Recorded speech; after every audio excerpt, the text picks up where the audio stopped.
अस्सलाम वालेकुम जी, आपका होस्ट सईद अहमद अली आपकी खिदमत है। हमारा यूट्यूब और फेसबुक चैनल ये है पाकिस्तान देख रहे हैं लाखों करोड़ हसन मोहम्मद मुस्तफ़ा सल्लल्लाहु अलैहि वसल्लम और आले मोहम्मद पर तकरीबन 72 घंटे ही गुजरने को जा रहे हैं। पाकिस्तान के अंदर आम इंतखाबात हुए, जनरल इलेक्शन हुए, मगर अभी तक एक सीट का नतीजा नहीं आया, वो पेंडिंग है। मैंने बार बार ये बात कर रहा हूँ, जैसे जैसे नतीजा लेट होगा वैसे वैसे शक व शुबात जन्म लेंगे। मगर पाकिस्तान की तारीख में बड़े इलेक्शन हुए, 75 सालों से इलेक्शन हो रहे हैं, कुछ ऐसे टेन्योर भी है कि 10-10 साल भी इलेक्शन ना हुए, मगर जब इलेक्शन हुए तो वो हर तरह से मामला चलते रहे, चैलेंज होते रहे। मगर ये 2024 का जो इलेक्शन है ये डेफिनेटली सोशल मीडिया का चैनल है, इसमें इलेक्शन है, इसमें आप जो बात करेंगे बड़े आपको ध्यान से करनी पड़ती है, बड़े इक्वल होके और बड़े बैलेंस के साथ करनी पड़ती है। कोई वीडियो चलाते हैं, कुछ स्टिकर चलाते हैं तो वो चैलेंज आपके हो सकते हैं। तो आप सबसे पहले जी मैं आपको बताता हूं कि मेहर बानो कुरैशी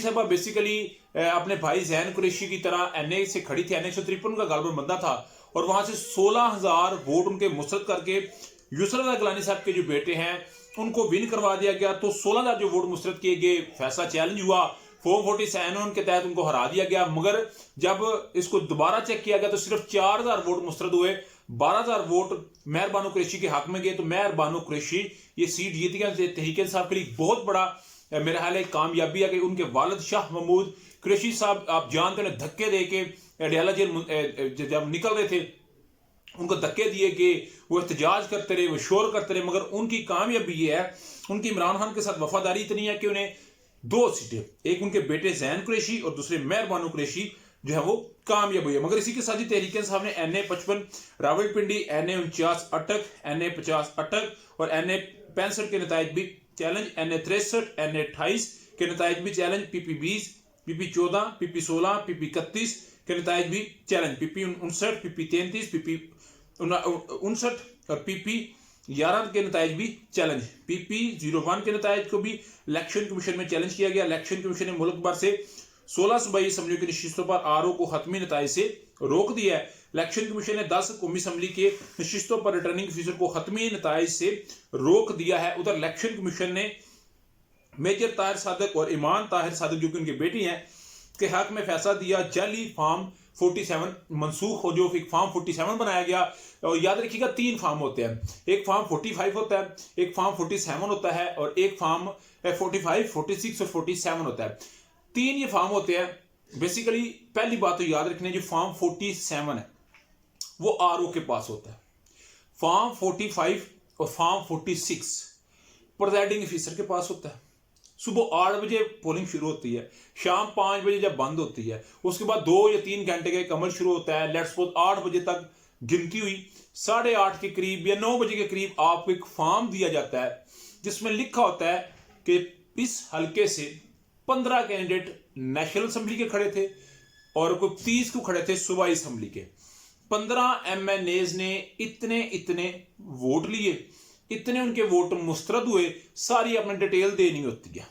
इस तरह सूबाई का बनता है, एक ग्रीन होता है, एक वाइट होता है। जैसे कि ग्रीन आप वोट कास्ट करते हैं एक कौमी असेंबली का और वाइट आपको दिया जाता है सूबाई असेंबली का। इसी तरह फॉर्म 45 दिया जाता है जिसके अंदर जो होता है आपका प्रिजाइडिंग ऑफिसर उसके और सीनियर जो एक प्रिजाइडिंग ऑफिसर है उसके भी जो है सिग्नेचर होते हैं, थंब लगते हैं, पूरा एक सिनेरियो बनता है, उसका ID कार्ड लिखा जाता है, स्टैंप लगती है, वो एजेंटों को दे दिया जाता है उनके साइड के कॉलम पे सिग्नेचर के साथ, ओरिजिनल के साथ। वही फॉर्म 45 जो है बाय वीजा कर दिया जाता है, वही फॉर्म 45 जो आप पेपर सील करते हैं इलेक्शन के उसमें डाल दिया जाता है, वही फॉर्म 45 आप RO के दफ्तर में जमा करवाते हैं जो हैंड के जरिए, वही फॉर्म 45 आप इलेक्शन कमीशन को भी एक स्पेशल पेज के अंदर भेजते हैं। अभी फॉर्म 46 क्या होता है? फॉर्म 46 बेसिकली एक ऐसा फॉर्म होता है, आपने वोट कास्ट किया होगा, वोट कास्ट करते आपने एक चीज नोट की होगी कि जब आप वोट कास्ट करते हैं तो आपके बायां हाथ में लगवाया होगा,